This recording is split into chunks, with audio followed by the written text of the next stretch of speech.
Hi, I'm Leslie McVeigh, and I'm here at the studios of Community Television Station at 516 Congress Street. We are going to be showing tonight the film The People Speak, inspired by Howard Zinn, whose painting by Robert Shatterly is behind me, along with several other paintings that Robert brought to share with us tonight of Americans who were not afraid to speak out, from his series Americans Who Tell the Truth. We also have Charles Clement here, who is in one of the paintings, and he is the head of the Carr Center for Human Rights at Harvard University. He will be joining the discussion after the film, along with Robert, some people from Veterans for Peace, and we're hoping the whole audience will get involved in talking about how they can make a difference by using their voice and speaking out. I'm here with Robert Shatterly tonight. Hi, Robert. Hi, Leslie. How are you? Well, we're standing in front of three of your beautiful paintings, and there are several more in the room. What inspired you to paint these? I mean, we're here to see a film, The People Speak, by Howard Zinn, about people speaking out. And these are all paintings of people who have made a difference with their voice. Well, basically, these people inspired me to paint them. I mean, it was their speaking which has actually given us our democracy. And I was in a place in the year or so before the Iraq War started, when all the rhetoric had started for that was, I was outraged and full of grief for all the victims, including our own democracy, that was taking place right in front of all of us. And I kept, thinking, what could I be doing to actually do something positive rather than just complain about the situation? And that's where this whole series came from. Pete Seeger talks about everybody, he sees the imbalance in this country like a teeter-totter, with all the corporate military power and economic power on one end, and the rest of us on the other end, and it's all in there, down to the ground on their end. And he says, just a little teaspoon of sand. Everybody, just a little teaspoon of sand, and it'll come back the other way. And that's what it's about. I mean, every person, I thought, I will do something with the thing I do best, which is paint. But everybody's got some gift, some ability to resist injustice in the most local way or the most global way. And everything is important. As a young man, I tasted the bitter fruits of segregation and racial discrimination, and I didn't like it. I used to ask my parents, my grandparents, and great-grandparents, why discrimination? Why racial discrimination? And they would say, that's the way it is. Don't get in trouble. But when I heard the words of Dr. King, I knew then that I could strike a blow against the segregation and racial discrimination, and I decided to get into trouble. I decided to get in the way. But it was good trouble, necessary trouble. Democracy is not a state, it is an act. John Lewis. My name is Mary Beth Sullivan and I live in Bath. There's so much to say after watching that film. I think the notion that was expressed that isolated actions evolve into a movement really is what drives me in the work that I do. I think that my political activism started when I was quite young, but I can look at this film and remember the El Mozote massacre in El Salvador. That was the massacre from my time, from my generation, and that reality got under my skin. I had to go to El Salvador, and I did.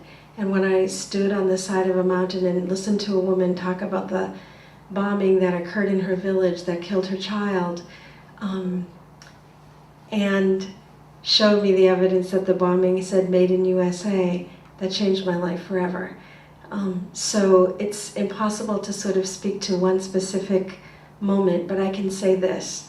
I've trespassed, I've sat in on offices of elected officials, I've marched in the streets, and I'm never more alive than when I'm doing that work.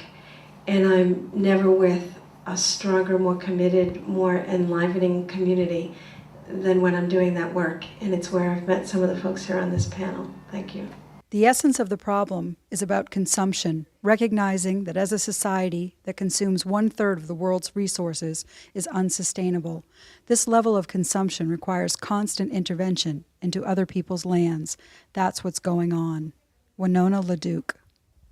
Activists in the U.S. are like the tank man in Tiananmen Square in China, We have always had to jump in front of the ship of state to keep it on a self-correcting course. Whether the issue is slavery, labor rights, women's suffrage, civil rights, Vietnam, Central America, or Iraq, it is the determined protest of those who will settle for nothing less than justice or peace that have altered the course of history. The moral arc of the universe doesn't bend towards justice by gravity. Charlie Clements. My name is Charlie Clements, and I think that I began to speak out very kind of quietly at first. Actually, the Kent State scene reminded me, it was the day before the invasion of Cambodia, when I had taken American troops to the place where they're going to invade Cambodia to about 12 times that day. At the end of the day, knowing what was coming, I refused to fly any further missions.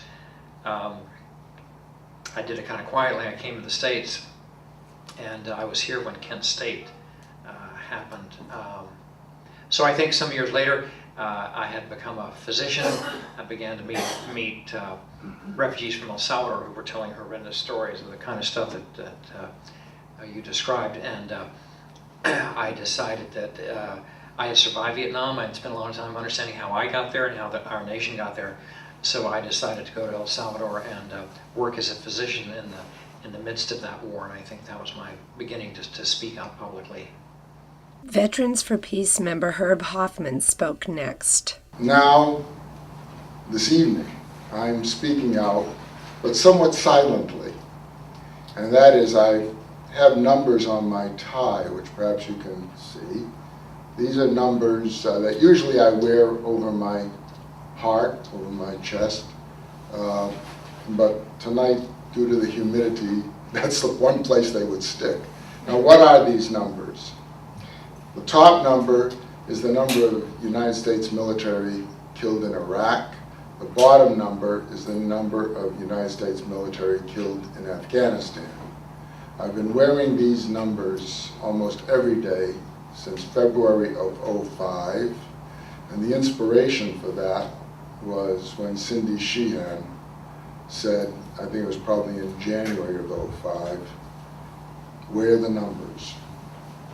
I encourage each of you to go to a website, and pick them up at iCasualty.com, and wear your numbers too. People will begin to recognize you. They'll ask you, what is that about? I was a coward, not for leaving the war, but for having been a part of it in the first place. I failed to fulfill my moral duty as a human being, and instead, I chose to fulfill my duty as a soldier. What good is freedom if we are not able to live with our own actions?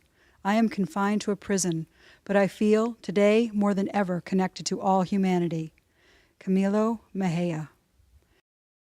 As a teenager, I kept thinking, why don't the adults around here just say something? Say it so they know we don't accept segregation. I knew then, and I know now, that when it comes to justice, there's no easy way to get it. You can't sugarcoat it. You have to take a stand and say, this is not right. And I did. Claudette Colvin. A special thank you to Headlight Productions for the use of their screen. This is Leslie McVeigh for Community Update.